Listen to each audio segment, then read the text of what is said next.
Okay, so to start a site logistics plan, how you started recording. Nice. To start a site logistics plan, if you want to do it in SketchUp, the first thing that I always do is make sure I have the large tool set, and the way you get it, it's under the View tab, toolbars, and large tool set.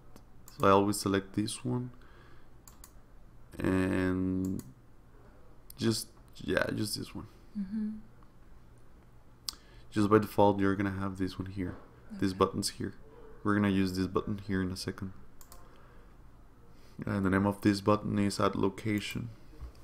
So that's something you might want to start with, because you bring all the stuff, geolocation, satellite imagery, and that's useful to get the adjacent sites too, if you want to show some context to it. Yeah. So these uses address or intersections. This is the cool thing. Now I can come here to the documents. I'm gonna go to any page and go see the address, which is 4302 Harry Wurzbach. I can do that, or I can take advantage of the intersection.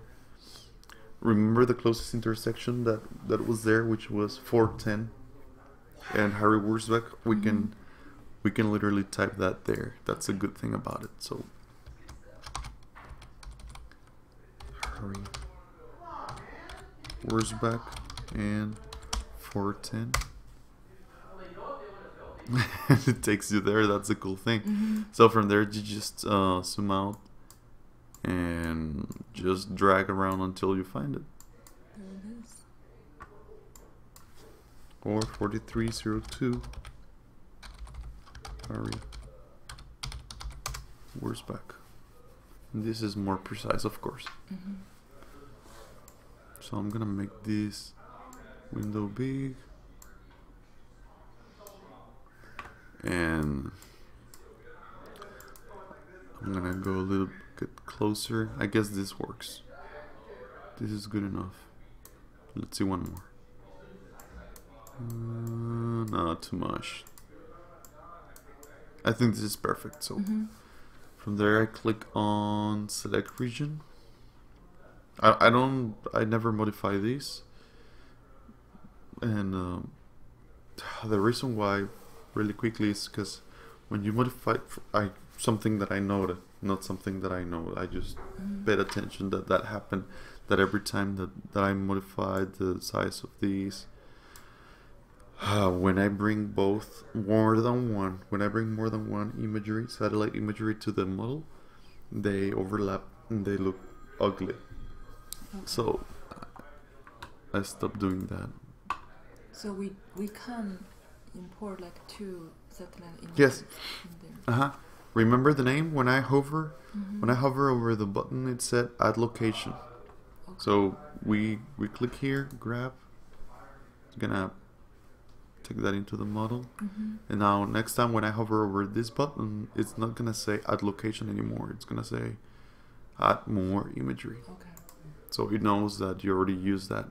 And it will find the corresponding like relationship with yes. That's why it says here. Okay. Select region. Cancel. I'm just gonna go a little bit more up.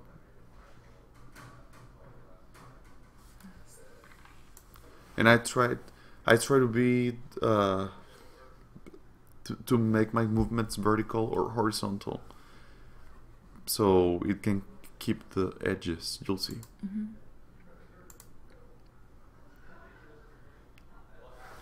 Grab. So kind of looks good because you cannot see here where it changed.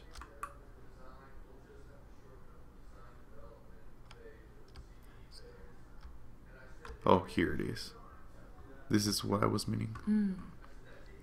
This offset, that's just human error moving the mouse with your hand. So I try to be the most vertical as possible only. Okay. Because at the end, when you make a picture of this, it's gonna look bad if you have an offset here or on your sides. Okay. So for the purpose of this works, right? I never use Google Earth terrain,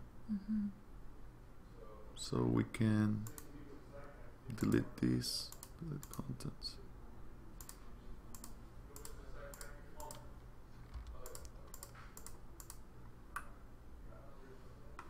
Okay.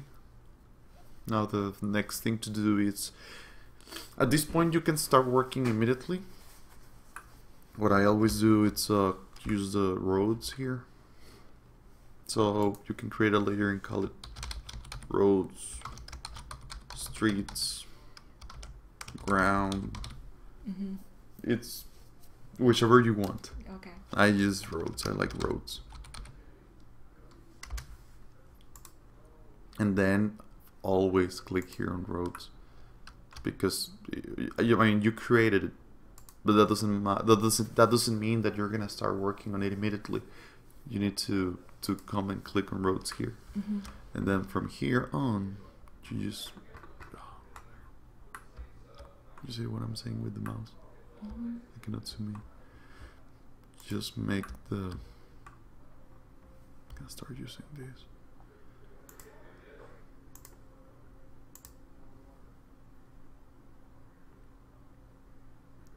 I don't think if it adds any value to make this little street here, so I'm just gonna continue going here. Oh wait. Oh, we don't want this. What happened? This is the Google Earth terrain. But it's the terrain, it's not the snapshot, so this is not flat, as you can see. Okay. So I'm just deleting it. There. Now we're talking.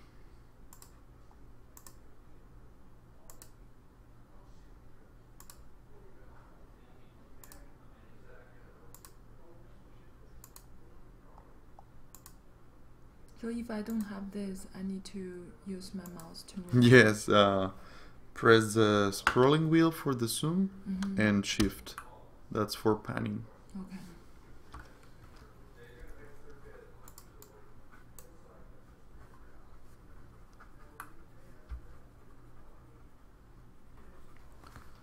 Now we do need this road here, because it's the one that is going to take us here. Well, it's existing. Yeah, that's existing. We didn't pay attention. I can either click here on the curve or press A. I just pressed the A key to make curves. And double click to finish.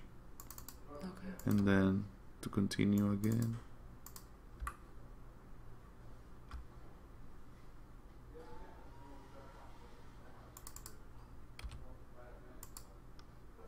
Oops, I meant line. To make a line, you can click here or press L. I always use the keyboard. Okay. It's just way faster.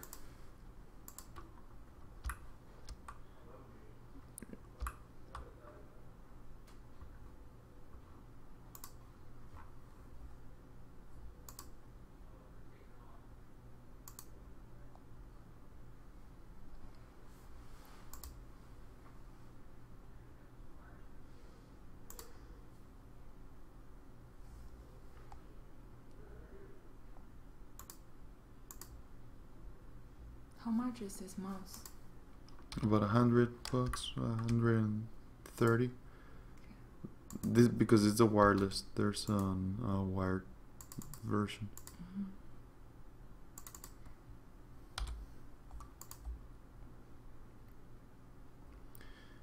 And I'm gonna close it here. Okay. Just for the purpose of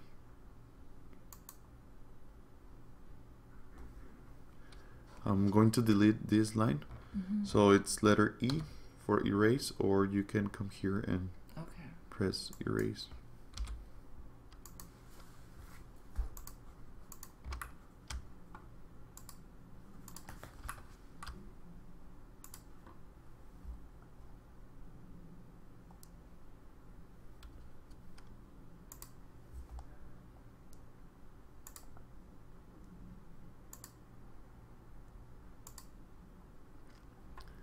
Okay, I'm closing here, but I'm not done yet here.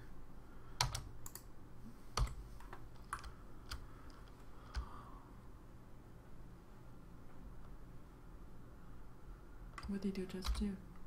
I deleted the center. I'm just gonna close it here. I'm not gonna consider the roads. Yes. I mean, this is just an idea of how you can go around and get the shapes of the streets. But for this purpose here, I'm just going to close this road here. And I'm gonna delete all this. Okay. But we should like build 2 lines for each of the road and close them, right? For the road like here, I should create like a closed region for that. Yes. You're not gonna have a face like this until you have a closed set of lines. And then the next one you can do, it's existing, which is pretty much what we're having here. And now we can go generic, or you can go a little bit more. And generic is always good because we're just representing, right? We're not creating a 16 chapel here, so we're just representing here. So we can go one thing. I was gonna say we can just go generic and create rectangles. On this case, this rectangle is in our advantage. Do you see how it pretty much follows the shape? By shape, I mean like it's perfectly aligned. Yes. If it wasn't aligned, let's see if we have a building here. Let's take this apartment here. Let's say you want to create context. This is my first mistake, actually. I did this on the road layer. On the roads. Now the way to check it, it's right click on the surface that you want to check and click on entity info, and it's telling you that it's in roads. So you can select everything. You can select by doing the everyday selection window, which is dragging a window. Yeah, you can do that. You can do it from right to left too, but that means that you're gonna select everything that it's touching, not just the complete stuff. And then since this is here, you click on existing. Now what I just did is create everything that is here, put it into the existing, and that's how you do it. Now we want to work on the context.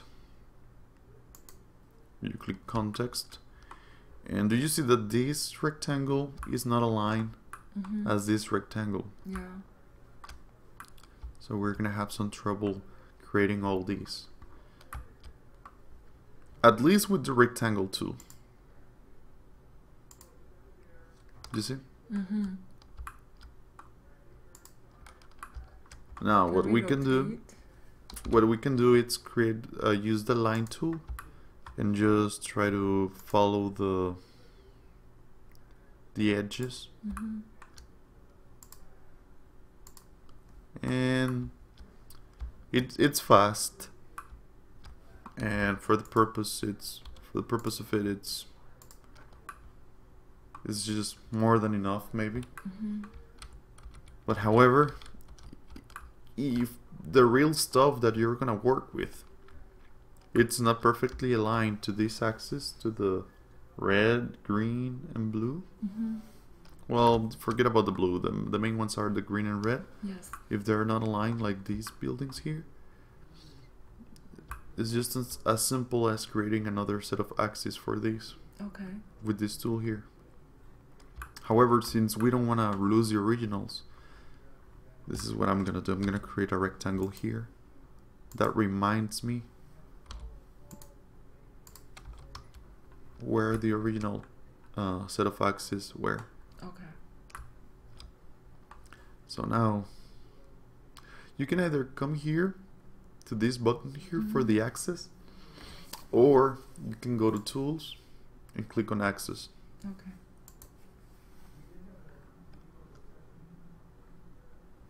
Let's select a corner visible, which is this. And Nice. I think this works. It will make the whole, like this part easier. Yes. At least all this area. Yeah, yeah. Everything that is here is gonna be easier and way faster because I'm just doing this. Yeah. You see? Mm-hmm. Way faster. Exactly. I don't know what is this. Looks like a rectangle. So it has its advantages to do it.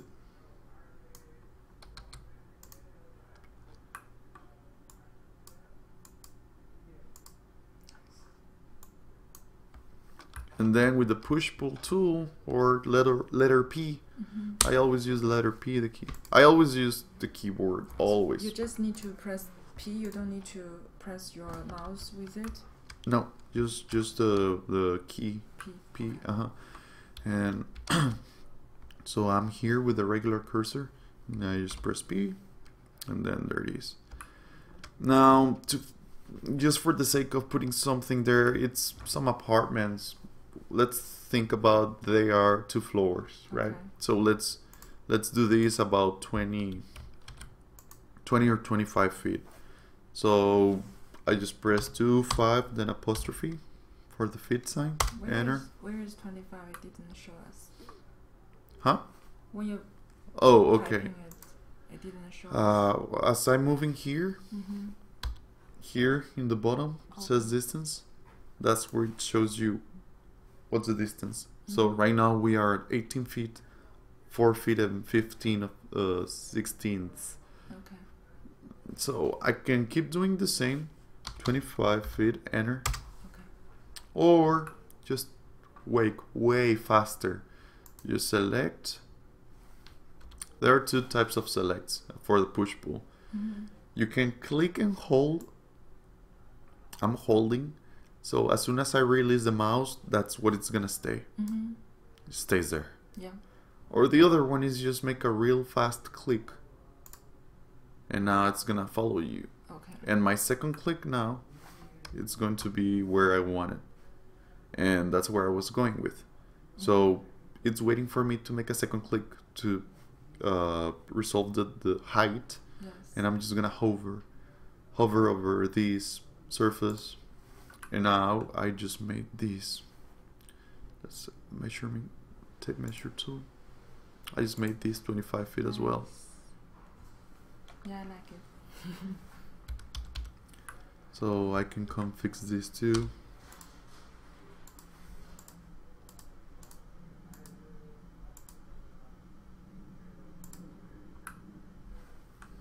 There.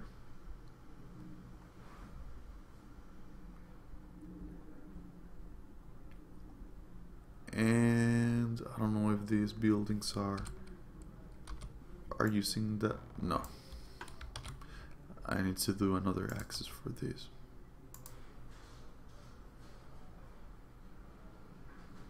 And again, it doesn't matter. Right now I'm choosing the red, right? So I can choose this edge to be the red axis, or this edge to be the red axis. Okay. I mean, it doesn't matter.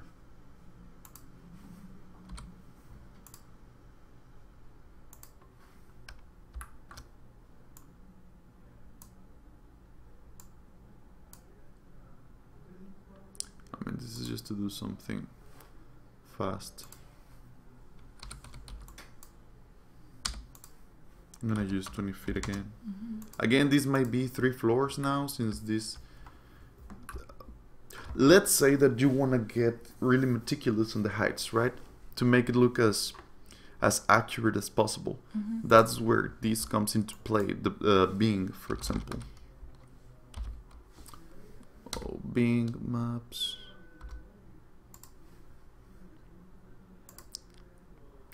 And now we're gonna use the address 4302, if I'm not mistaken. Hurry Wurzbach. And use the bird's eye. Now, this is the cool thing about it. That you can see, you have a better sense of what's going on there, right? You see these are three floors apartment, 3 stories buildings. Can we do measurement here? No. Well, it has this scale, but it gives you a sense, right? Yeah. So this is useful. Again, when we come here and do the existing, you have a feeling of how high the existing should be. I mean, because you're not gonna come here and do existing like this part that we did and do it like this. Yeah. This is just crazy. I just did a 67 feet high building or whatever, so we don't want that. So for the purpose of it, for the generic adjacent stuff, every time 20 feet, it's good.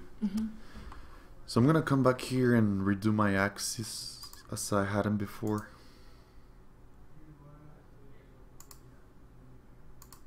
There. So now I can come back here and redo my existing stuff.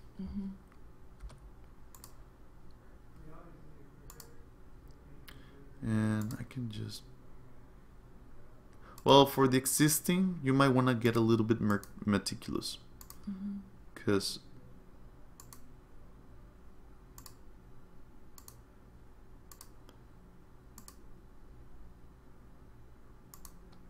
There, I don't need this.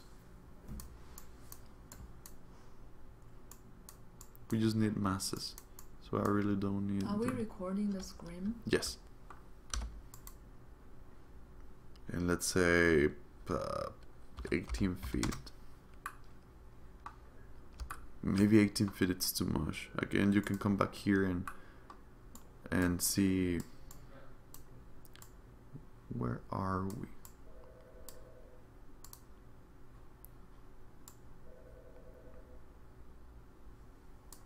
I believe we're in a part that is not even here in this map. This is an old picture. You can try also Google Maps.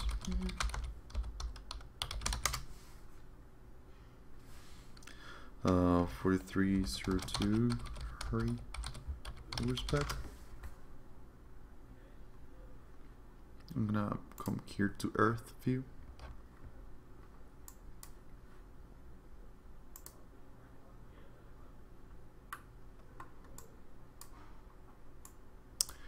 And what is this?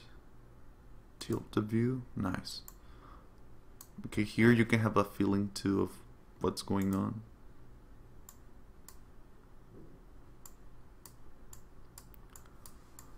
Or surprisingly enough, the Apple, if you use your phone, an iPad, your laptop, a MacBook Air, whichever it's Mac, you know, they have their own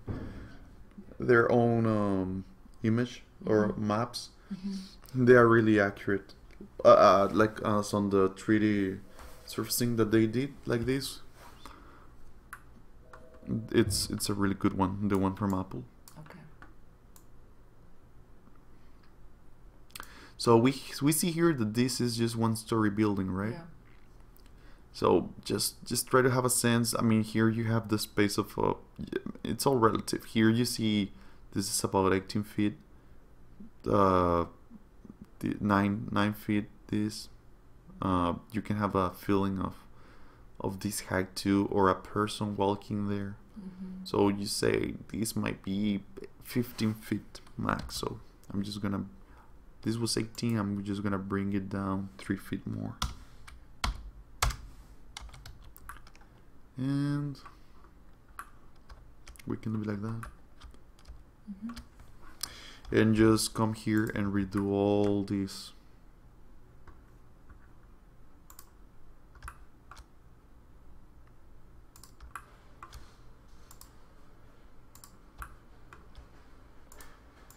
Just follow the shapes. Okay. And again, you have to go constantly back to Google Maps so you can see if you're doing it right, if this is the right shape. Okay. So that's how you do existing. Now, how do we know where it's going to be the new construction?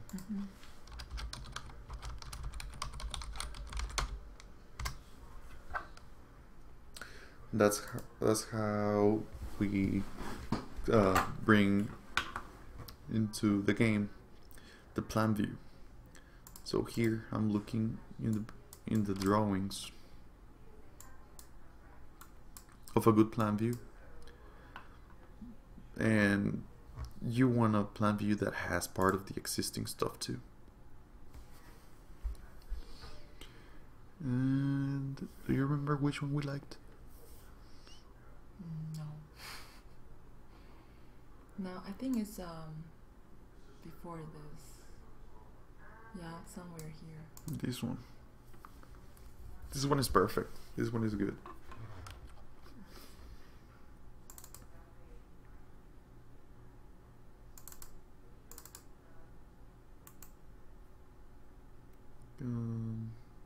Extract page. I just want to get these by itself. Okay. Maybe not even, let me think about a way of doing it. I mean, what we want, it's a way to bring these to SketchUp.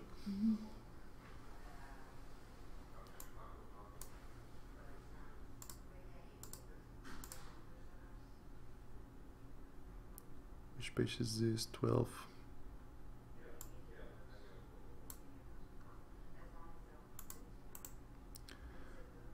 Extract page. Yes, okay. I'm gonna save it in the desktop.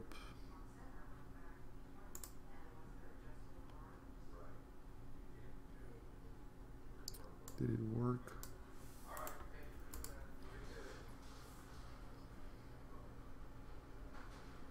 Yes, 12.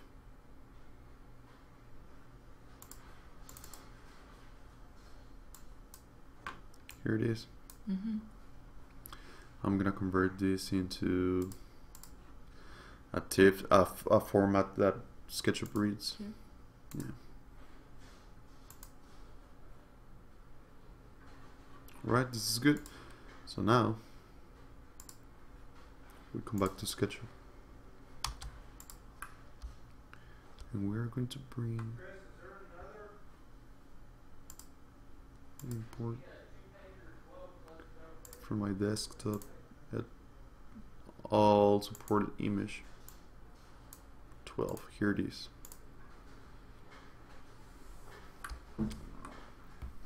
Sorry.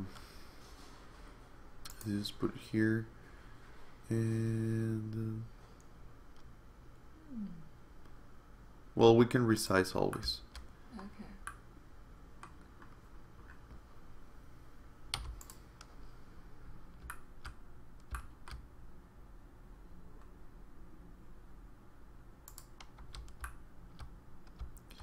One way to do so, it's to know if we are getting the right.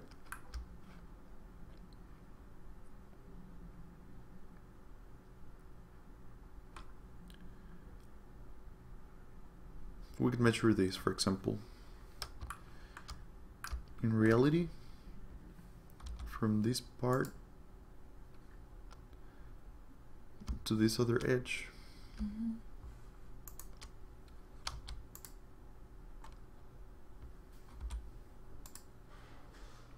if you see on the right bottom corner, it's 182 feet. Okay. That's one way of doing it. Here,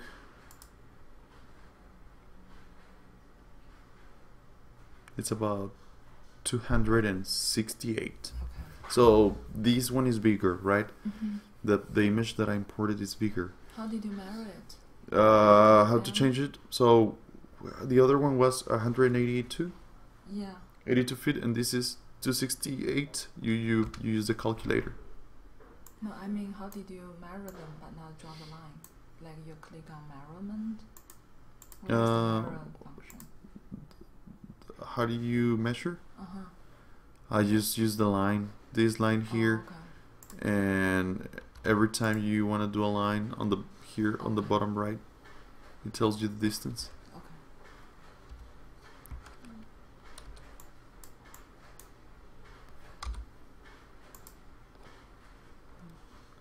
So 267, 268.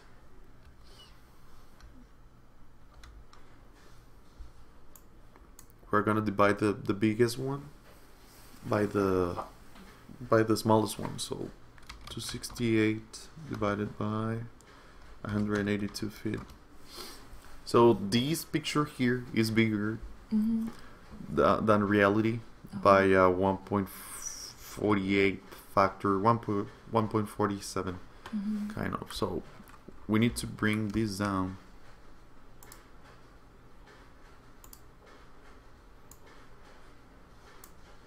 By this factor now. Okay, selected, and I can press S for scale, or I can use its respective button here. Yeah. So I click here, and then I select the object, or the other way around. If I click here and then I click here, it's waiting for me. Okay. So I click once. It's just like the push and pull. I can click and hold and release where I want to. So click and hold and then release. Okay. Or Control C to undo.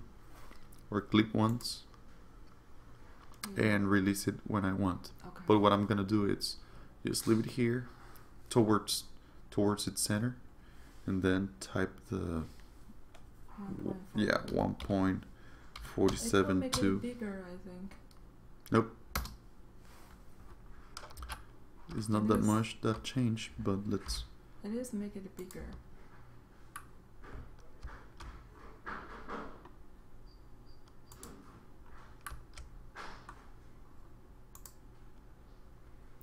Let's see if I can bring down the opacity for this. Explode. Make group. I pressed B for materials for this, for the paint bucket. So you can click here or press the B on the keyboard, and then select these. I mean, this counts as a material here, even though it's an image. Then on edit and bring down the opacity. So now when I move this, by the way, I pressed M for moving, or you can click here. Okay.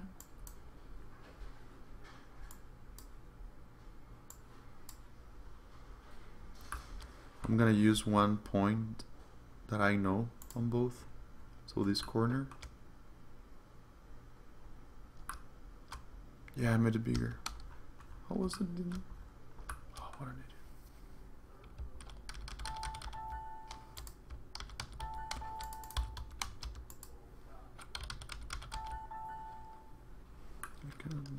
Okay, let's do this again. Let's just do the calculation opposite. We need to use the smaller number divided by the bigger number, I guess. Now I have 396. Yeah. 397.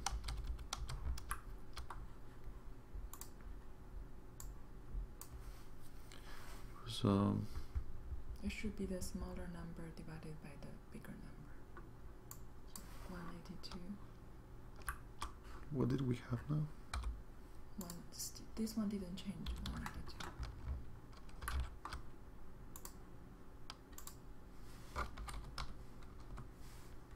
That one becomes 396. 396.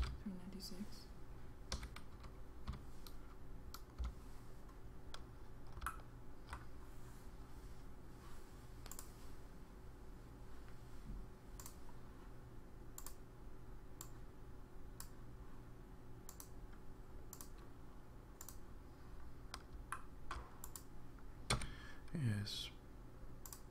Bring down and then 0.45959.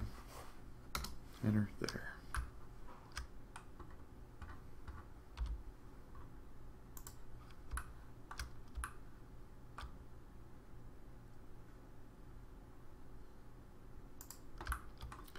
There we go. Great. And now for the existing, now that I make sure that I'm working on the existing, as I am right now,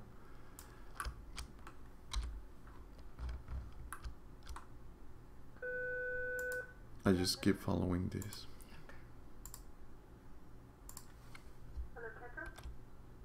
Yes.